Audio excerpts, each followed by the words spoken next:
Olá, sejam bem-vindos ao nosso canal de notícias. Aqui nós exploramos os assuntos mais relevantes e atuais do cenário político. Se você está interessado em ficar informado, entender os fatos e formar sua própria opinião sobre questões políticas, você veio ao lugar certo. Então, sem mais enrolação, vamos ao tema do vídeo.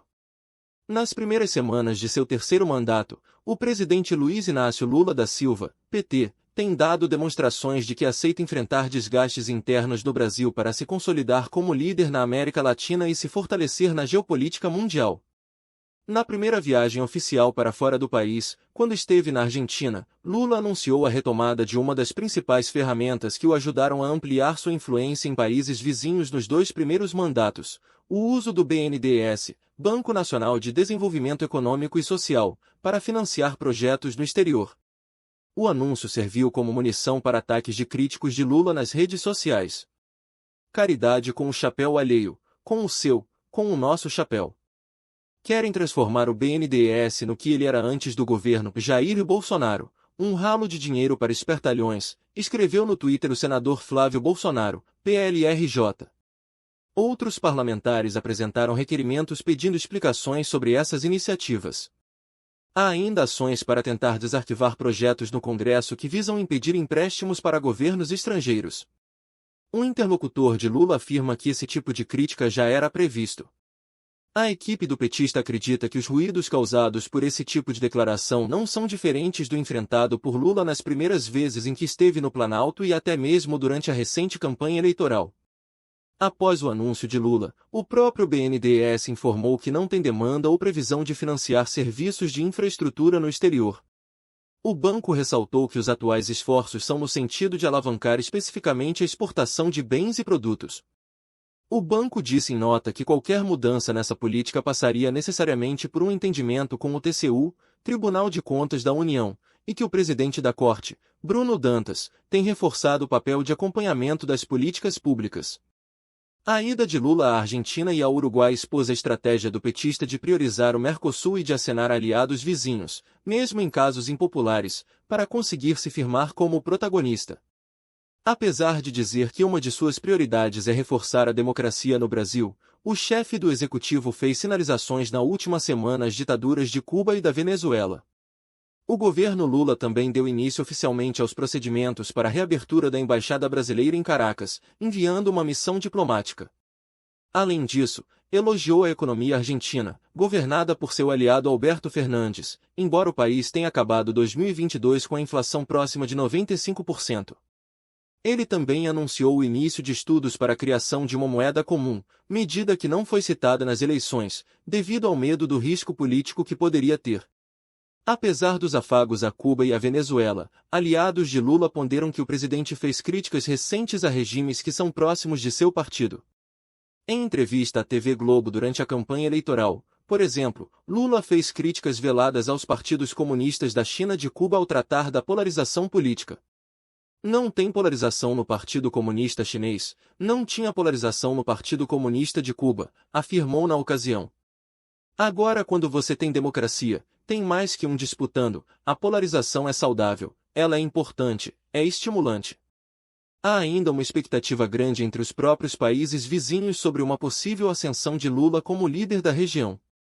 Um interlocutor ressalta que a foto oficial da 7ª edição da cúpula da CELAC, Comunidade dos Países Latino-Americanos e Caribenhos, com um Lula no centro e em destaque, evidencia isso. A estratégia é similar à adotada em seus 8 primeiros anos de governo, quando foi um dos entusiastas da criação da CELAC e estreitou laços com países vizinhos, inclusive com governos autoritários.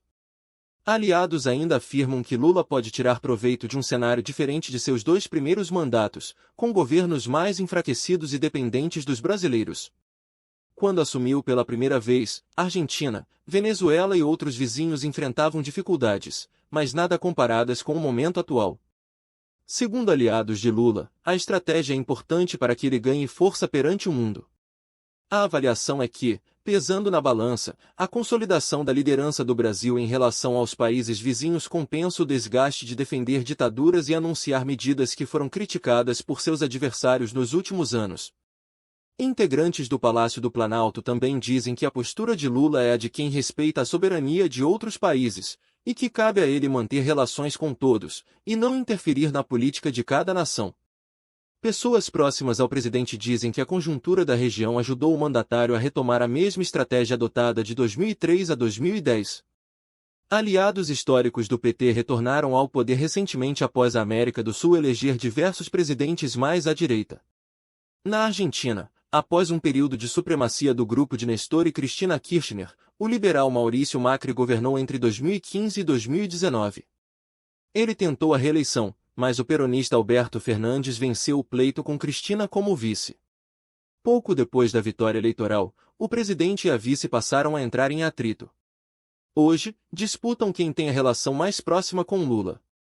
No Chile, Gabriel Boric, um ex-militante do movimento estudantil com perfil de esquerda, elegeu-se presidente.